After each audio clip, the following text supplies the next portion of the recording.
All right. Here we go. Back with you, my friends. Good to be with you one more time. Another episode of LifeCast Talk. I'm your host, Dr. Timothy Moore. I'm a reflection of the power from another world, and I want you to be the same. Be here with information, demonstration, and celebration, so we can get this information to people and help them out. Today I have my guest with me, Michael Dunston. He's a bass player. He's an engineer and producer also. And we want to share some things with you, how important it is to have the right engineers, producers, in order to get the right ingredients on a record. But what I want to talk to you about today is industry producers and engineers. So we want to get right into it. All right, let's get with it. Brother Mike. Dr. Moore, how you doing? All right. Good to have you here. Thank you for taking time to come over here and share with us today. I want to ask you a question. What is an engineer? An engineer, as Webster originally defined it, was a person who would design and architect engines. But in the context of what we're speaking of today, there's mechanical, electrical, but we're speaking of audio engineer. But an audio engineer is the technical person that facilitates what is needed by the producer to create the audio or whatever the product is for that delivery. So he's responsible for the mechanics to get it going right, to make sure it comes across right. That's great. And what else when it comes to, as it relates to the music? What does the engineer? What do he do? What does he? What is his job? The engineer's job is to be able to record the signals to the device, whether that device is a computer nowadays. Years ago, it was 2-inch tape. Oh man, we missed that tape, but we got that engineer stuff now. We got them hard drives. Go ahead. Oh yeah. So his job is to get that signal recorded properly, so that the product can be mixed, so that it can be delivered. All right, just like what we're doing right now, there are engineers that's behind the scenes that's making sure we can get this delivered across and to get the signal right. That's correct. All right. That's correct. So when you go in the studio and if the signal is too hot, it's the engineer's job to keep his eye on it to make sure that it doesn't distort, override. That's his job, right? Yes. His job is to monitor the signal from the source, whether it may be a guitar, keyboard, vocal, horn, or whatever, to monitor that signal through the stages of the devices, whether it be a effects pedal or whether it be a preamplifier or what have you, to make sure that signal, once it's recorded, it's at what we call the optimal range. Right. Because if something is distorted or it doesn't come across right, the record is whack. That's correct. It's gone. Yes. But distortion in some contexts can be a tool. Right. If it's managed properly. Right. Such as a guitar, distort, or such as a certain type of effect or something. That's correct. And you basically have two types of distortion. You have one they call floor noise distortion, which is an enemy of the audio signal. And then you have the headroom distortion that a guitarist, such as yourself being a guitarist, can use as a tool to get creative with in the context of the song. Oh, that's great. So, because when we in the studio and sometimes the engineers say, wait a minute, let's run that back again. Let's make sure we get this right. And then sometimes the engineer deals with color also, for the warmth and the color. That's correct. Highs and treble. That's correct. How do the frequencies? Let's talk about them frequencies. Oh, well, now when you talk frequencies, that opens up a whole nother discussion, because when you had 2-inch tape 2-inch tape would only pass signals up to what the top of the audio spectrum, which is 20K, and down as low as maybe about 42 hertz. Now that we have digital and computers, the whole audio spectrum can be recorded. Expanded. And you may think that's good, but that's bad because you have to shrink those frequencies down into an audible range so it still sounds musical. Yeah. And that's what people don't really realize. That's what makes a record. Is the frequencies, the sound, the engineer, the quality. Because if the engineering is not right, that melody of a song you could lose that whole melody. And sometimes it won't cut through if you got so many things going on. You want that melody and you want those frequencies and you want that tone to be in there. Because I like tone when I hear. And that's what engineering is, right? That's correct. That's exactly correct. But let me ask you, how important is engineer to a producer? Nowadays, it's extremely important because the engineer almost becomes like a second producer in a recording session or a production, because the engineer has to understand the vision of the producer. So when the producer speaks to the engineer has to understand what to do technically to try to facilitate what that producer is asking him for or her for. Right. So it's his job to bring across the vision that the producer has to bring the 3 dimension of it so that when people hear it, they understand, because he have to be on the same page with the producer. And when the producer asks him something, he should know him. He should really know. It shouldn't be like he's just recording. He should understand. He really got to be inside the head of the producer. Absolutely. Right? Absolutely. Because, see, the producer is working off of vibes, lyrics, emotion, and as you stated earlier, tone, color. And the engineer is working off of knobs, signals, bass, treble, mid-range. Okay, pull back from the mic a little bit. You're a little too hot, that sort of thing. So even though they both have 2 different views, the destination is the same. Mm-hmm. Mm-hmm. And see, today, and it's important to have the right kind of equipment. Oh, my goodness, yes. You know, because some people trying to get the job done with the wrong kind of equipment. And a lot of people are cutting corners.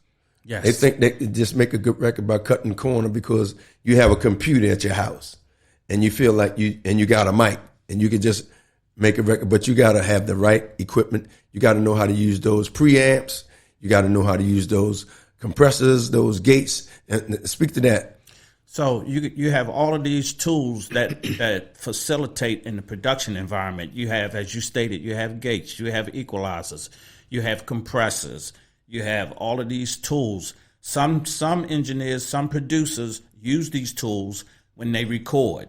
Some engineers, some producers don't like to use these tools until after they record. So you have to understand the material and you have to understand the producer and the engineer so that you can optimize the workflow. That's powerful. See, and then let's talk about this aspect of it. There's another level of it.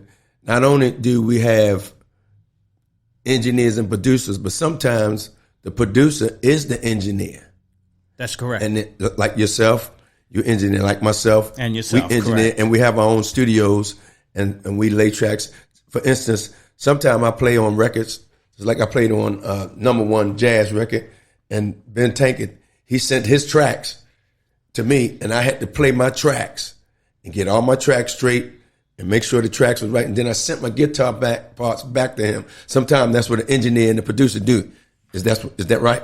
Absolutely. And to expand on the Ben Tankard project, you had to listen to that track, understand the color, where Ben was coming from and where he was going. And then you had to figure out, okay, how am I going to lay this guitar and where I'm going to put the parts at and the color and the tone so that it blends in and adds to the project and doesn't take away from the project. Yeah. See, and sometimes we discuss things like that over the phone, and we are listening at it and say, this is what I need here. See, because people think just making a record is just getting behind a microphone and singing, but there's a whole lot of ingredients. It's a whole lot of aspects that's happening. It's just like when you have like a camera, 4 different cameras, you see different things from different cameras that you don't see from the other camera. It's a whole different vision from it. And then you're trying to put all of that together. And the engineer and the producer have to sit down and figure the whole concept out. Even though it's a little bit more work, it takes a little bit more time consuming. Sometimes what I do in the project, you and I, when we do something, I come in and do a project and I say, you be the engineer today. I'm just going to stand behind the mic and sing. And then we collaborate. And then sometimes I say, let me just get the production right. Is that what happened? That's exactly what happened, because just like when we did the creation for an intro for one of the performances, you called me and said, hey, my vision is X, Y, and Z, and this is where I want to go. And I took that and I pulled a few things out and had them ready for you. When you came over, you said, okay, out of what you laid out, I want to keep A, B, and C. And okay, fire the keyboard up. I want it to a take.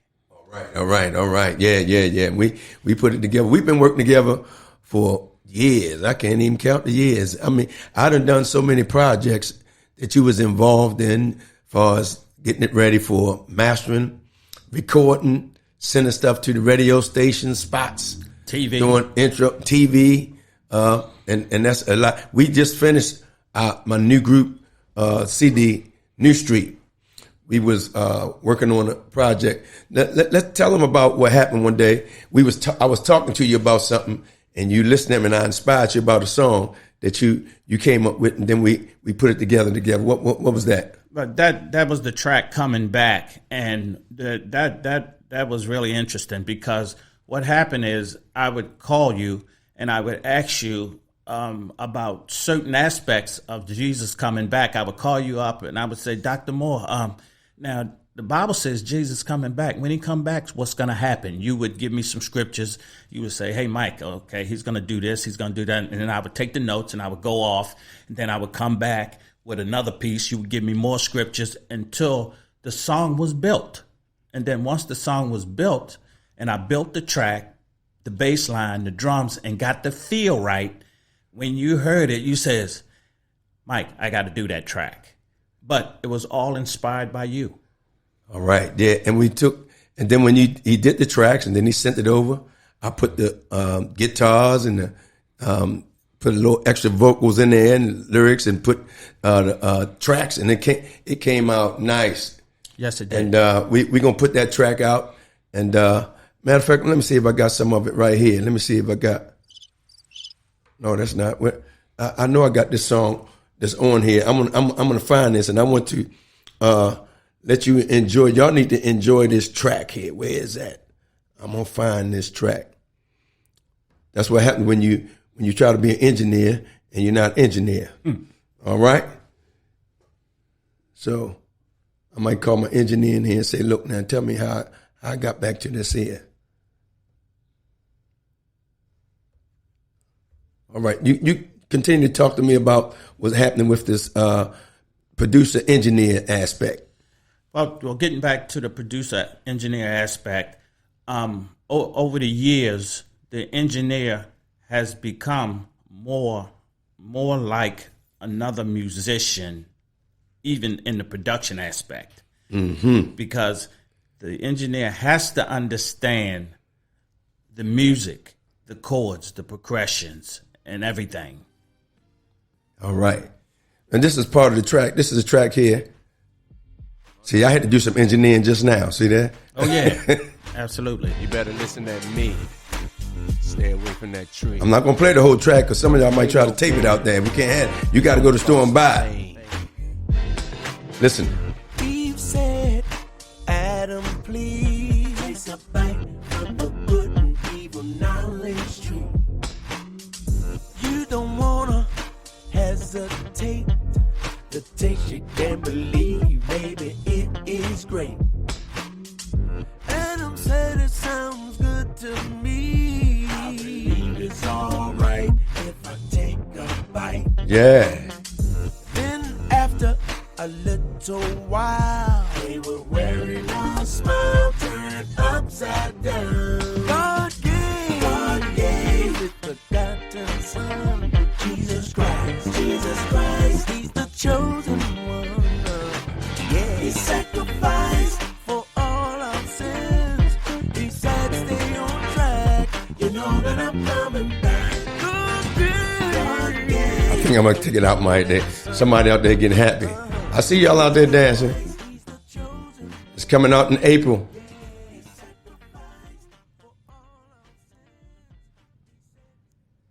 Yeah, so in order to get to that point right there, it's a whole lot that had to take place. Yes, it's a whole lot. And to tie in with something you were saying earlier, it's not a lot of work. It is a lot of work, but it can be extremely difficult because you got all of these moving pieces that you're trying to get to come together to paint one audible picture. Right. And see, what people don't understand, that in order to get a good record, sometimes you don't know what's going to happen with it. You put it together. And I worked on a lot of records, top Billboard hits, top 5. I guess I did about 8 top 5, top 10. You got to put all this stuff together. And the engineer and the producer have to deal with personalities. Because sometimes you have people that come in the studio, they got different personalities. And then some people have different ways that they sing. You got to find out where that person is and get the best out of them, because everybody don't have the same ability. And then the main thing with me with a record is color.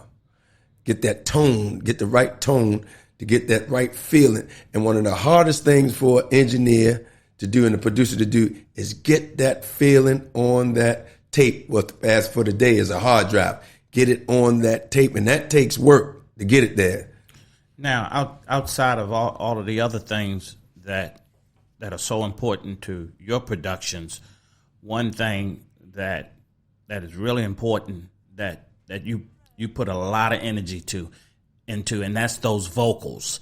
And that's why I try to encourage the singers and some of the younger producers and the artists, get you a small multi-track recorder and practice on that mic and learn how to back away from the mic and listen to yourself and use your voice just like yourself. You go in the studio and you know exactly what to do. And listen at this just like.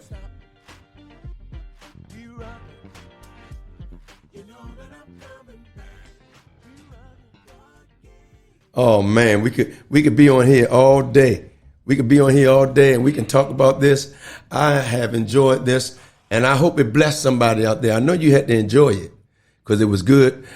I want you to go ahead and share this, tell somebody about it, let somebody know. Well, we can get some information, like free information, but it might be free, but it really costs us. It costs us time, our life. It costs energy. Yes. This is energy coming back. And a lot of trial and error that we have done to try to work on this music. And what would be one of the last things you would say to some of these people that's trying to get into the industry and recording? One thing that I would encourage people that are getting into music production today, I would encourage them to read, understand the material, and then take bits and pieces of it and put it to use and treat it like a Lego set and build and be patient, because so many producers go and buy equipment and they hook all of this stuff up and then they record and it doesn't sound right and they get discouraged. And a lot of times that happens because they haven't done the preliminary work and the building blocks to get all of the pieces to work together for that one delivery. There you have it. You got to put the work in. Ain't no cut, no corner. Nobody is successful by mistake. Oh, I just lucked up and got something. No, you had to put the time in it. I want you to understand that. That's serious. Listen to that. Here's some more of the track. From the world of sin, throw a trap, stab your back, try to do you in. Your success is no mistake. It's not a mistake. No. See who's